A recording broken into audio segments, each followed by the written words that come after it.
코로나19 확산세가 무섭습니다. 서산에서 함께 김장을 하던 일가족 5명이 무더기로 확진됐으며 당진에서는 중학생이 확진돼 해당 학교에 대한 전수검사가 진행되고 있습니다.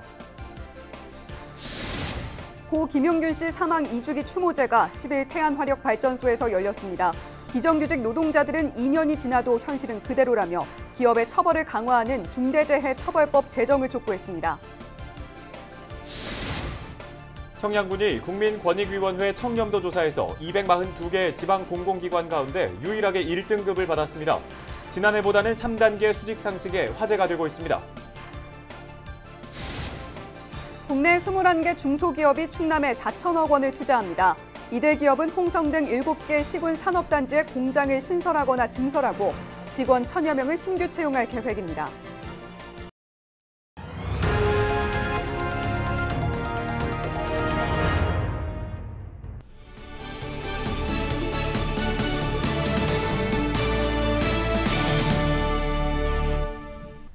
시청자 여러분 안녕하십니까? 헬로티비 뉴스입니다. 요즘 코로나19 확산세가 무섭습니다. 서산에서 함께 김장을 하던 가족이 무더기로 감염되는가 하면 당진에서는 중학생이 확진돼 등교생 전수 검사가 진행됐는데요.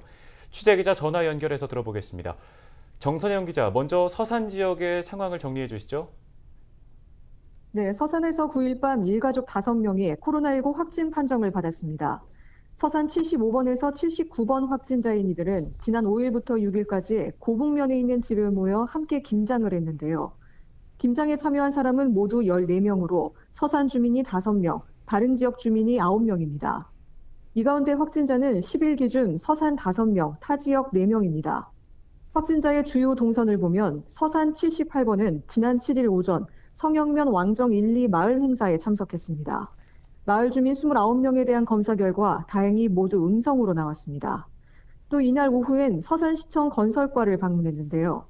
건설과 직원 18명 모두 음성 판정을 받았으며 정밀 역학조사 결과가 나올 때까지 재택근무를 할 방침입니다. 당진에선 중학생이 확진 판정을 받았잖아요. 학교 방역은 어떻게 이루어지고 있습니까? 네, 당진에서도 9일 확진자 3명이 추가됐는데요. 이 가운데 당진 32번과 33번 확진자는 서울 동작구 확진자의 부인과 자녀입니다. 자녀는 당진중학교 학생으로 지난 7일 학교에 마지막으로 등교한 후 9일까지 자택에서 가정학습을 한 것으로 조사됐습니다. 10일 당진중학교 체육관 앞에 선별진료소가 설치됐는데요. 방역당국은 원격 수업으로 전환하고 1학년 학생 전체 350명과 교직원 등에 대해 검사를 진행하고 있습니다. 이들과 밀접 접촉한 합동초등학교 학생과 학습 도우미, 원당중학교 학생과 부모는 검사 결과 음성으로 나왔습니다. 하지만 현재 역학조사가 진행되고 있는 만큼 추가 확진자가 더 나올 수 있어 지켜봐야 하는 상황입니다. 네, 알겠습니다.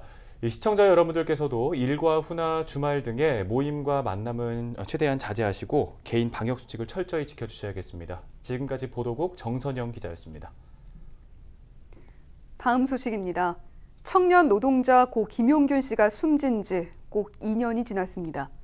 김 씨의 일터였던 태안화력발전소에서는 사망 2주기 추모 행사가 열렸는데요.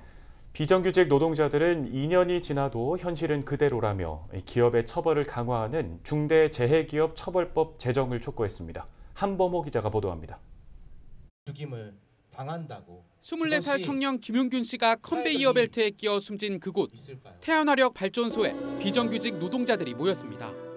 사망 2주기를 맞아 김 씨를 추모하는 자리입니다. 가장 먼저 발언에 나선 이는 김 씨가 떠난 그 자리에서 일하고 있는 청년. 다치거나 죽는 일터가 아닌 누구나 일하고 싶은 일터를 바랐습니다. 적어도 발전소에서 일을 하는 노동자라면 일하다 다치거나 죽는 현장이 아닌 누구나 일하고 싶고 가족과 저녁이 있는 삶이 있는 그런 일터를 만드는 것이 고인이 된 고 김용균 선배에게 보답하는 것이라고도 생각합니다. 여전히 바뀌지 않고 있는 노동 현실도 강력히 규탄했습니다. 김용균 특조위 공고안 대부분이 이행되지 않고 있다는 겁니다.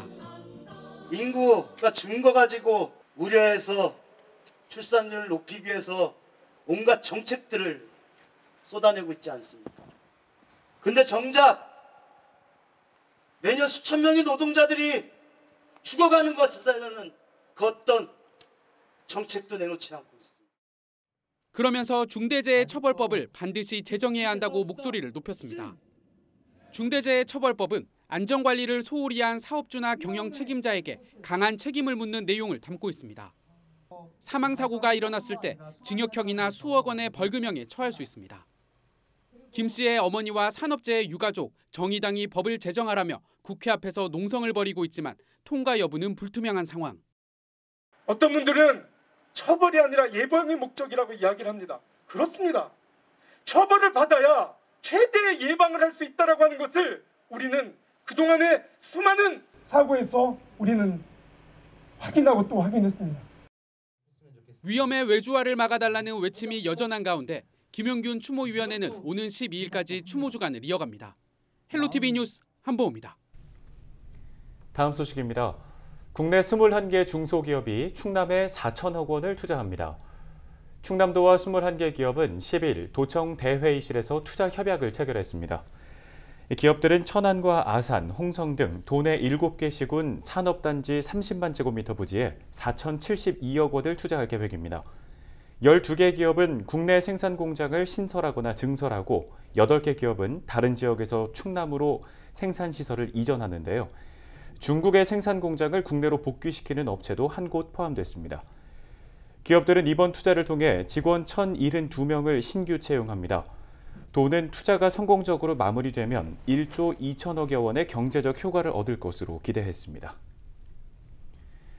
최근 국민권익위원회가 올해 청렴도 평가 결과를 발표했습니다. 청렴도 평가란 각 기관이 얼마나 공정하고 투명하게 업무를 처리했는지를 보여주는 지표인데요.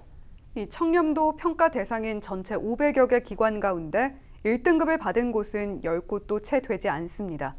지방 공공기관 중에서는 청양군이 유일하게 1등급을 받았는데요. 취재 김단비 기자입니다. 국민권익위원회가 측정해 발표한 올해 공공기관 청렴도. 공공기관의 청렴 수준을 진단하고 부정부패 개선을 위해 각 기관이 얼마나 노력했는지를 해마다 점검하는 제도입니다. 이 청렴도 평가에서 청양군이 사상 처음 1등급을 기록했습니다. 지난해보다 3등급 껑충 뛴 수치로 광역시도를 포함해 242개 지방 공공기관 가운데 1등급을 받은 건 청양군이 유일합니다. 전국 최우수 1등 그 이상의 가치가 있다. 저는 이런 생각을 합니다. 공무원들이 부패를 척결하고자 하는 부단한 노력이 있었고 또 우리 국민들께서 우리 공직자에 대한 믿음을 보여주신 결과입니다. 그동안 우리 공직자들 또 믿음을 보여주신 우리 국민들께 정말 감사하다는 말씀을 좀 드리고요. 청렴도 1등급 달성의 가장 큰 요인으로는 민관 합동 캠페인이 거론됩니다. 청양군은 주민 32명으로 구성된 청렴 지킴이단을 처음 도입했고 올 초 연두 순방 때는 지킴이단과 공무원들이 함께 청렴 캠페인 운동을 진행하기도 했습니다. 그 결과 민원인 260여 명을 대상으로 진행된 외부 평가에서 8.8점으로 높은 점수를 받았습니다. 특히 금품, 향응 등 부정부패 경험을 묻는 질문에 응답자 모두 없다고 답해 10점 만점을 기록하며 주민 신뢰를 얻었다는 평가입니다. 주민의 입장에서 바람직한 현상인 것 같고요. 앞으로도 지속적으로 청렴 위상을 유지시켜서 주민들에게 공공기관의 좋은 이미지를 쌓아갔으면 합니다.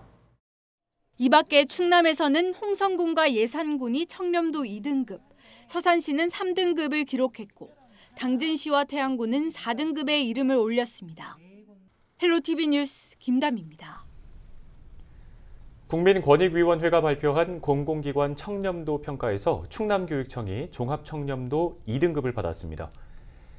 충남교육청은 외부 청렴도 2등급, 내부 청렴도 3등급으로 종합 청렴도는 2등급을 받았다고 밝혔습니다.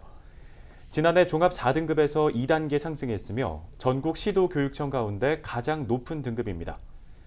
특히 공사관리와 물품 계약 분야에서 민원인들에게 평가를 받은 외부 청렴도가 상승한 것으로 나타났는데요. 충남교육청은 앞으로도 청렴도 향상을 위해 금품과 향응 수수에 대한 징계를 강화하는 등 강도 높은 정책을 추진할 방침입니다.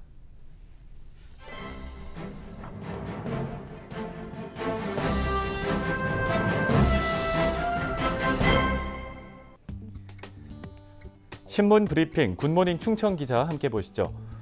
충남 아산시에 위치한 삼성고등학교 기숙사 인재관에서 생활하는 학생들이 인권 침해를 호소하고 있다는 내용입니다.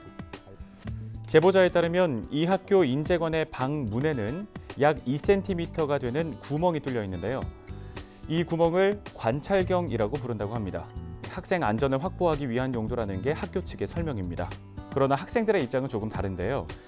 제보자는 관찰경은 복도에서 방 안을 들여다볼 수 있는 구조로 돼 있다며 사감 교사들이 일과 후 학생 방을 쳐다보는 행위가 자행되고 있다고 주장했습니다. 이어 학생 안전에 문제가 생기면 사감 교사에게 바로 연락할 수 있도록 각 호실마다 인터폰이 비치돼 있다며 특히 사감 교사들은 모든 호실을 개폐할 수 있는 마스터키를 소지하고 있다고 밝혔습니다. 그러면서 학생 인권이 무자비하게 짓밟히고 있다고 주장했는데요.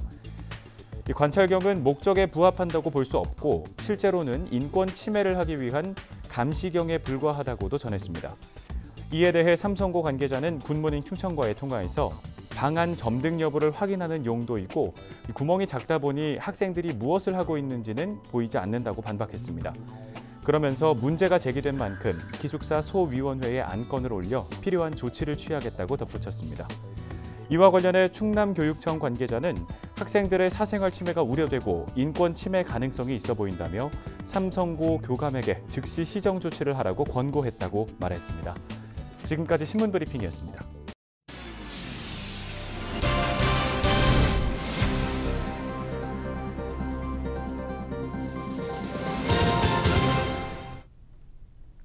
국민의힘 성일종 의원이 대표 발의한 예금자 보호법 개정안이 지난 9일 국회 본회의를 통과했습니다. 최근 비대면 거래를 통한 금융거래가 증가함에 따라 은행 이름과 계좌번호 등을 잘못 입력해 송금하는 사례가 늘고 있습니다. 현행법상 금융회사에 차고 송금액 반환을 요청할 수 있지만 실제로는 원활하게 이루어지지 않아 개별 소송을 통해 돌려받아야 합니다. 이번 개정안을 보면 은행을 통해 차고 송금액을 돌려받지 못할 경우 예금보험공사에 반환 신청을 할 수 있습니다. 성 의원은 비대면 활동이 늘어남에 따라 꼭 필요한 정책이라며 저렴하고 신속하게 재산 피해를 회복할 수 있을 것이라고 전망했습니다. 충남 농업회의소가 막말 논란을 일으킨 김득응 충남도 의원에 대한 징계 중단을 촉구했습니다. 도내 35개 농어민 단체로 구성된 충남 농업회의소는 이사회를 열고 이 같은 내용의 탄원서를 채택했습니다. 이들은 김 의원이 농어민 수당 결정 과정에 대한 집행부의 소통 부족을 질타하고 농어민들을 대변한 것이라고 주장했습니다.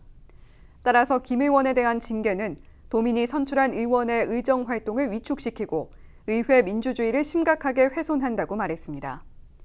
김득응 의원은 지난달 6일 충남도의회 행정사무감사에서 공무원에게 막말을 하는 등 부적절한 행동을 해 여론의 질타를 받았습니다. 더불어민주당 충남도당은 조만간 윤리심판원 회의를 열고 김 의원에 대한 징계 여부를 결정할 방침입니다. 고병환성 조류 인플루엔자 확산을 위해 충남도가 11일까지 쥐잡기 주간을 운영합니다. 충남도는 농가 1,100여 곳에 안내 문자를 보내고 농장과 소하천 주변에 쥐약을 뿌리거나 소독을 강화할 것을 당부하고 있습니다.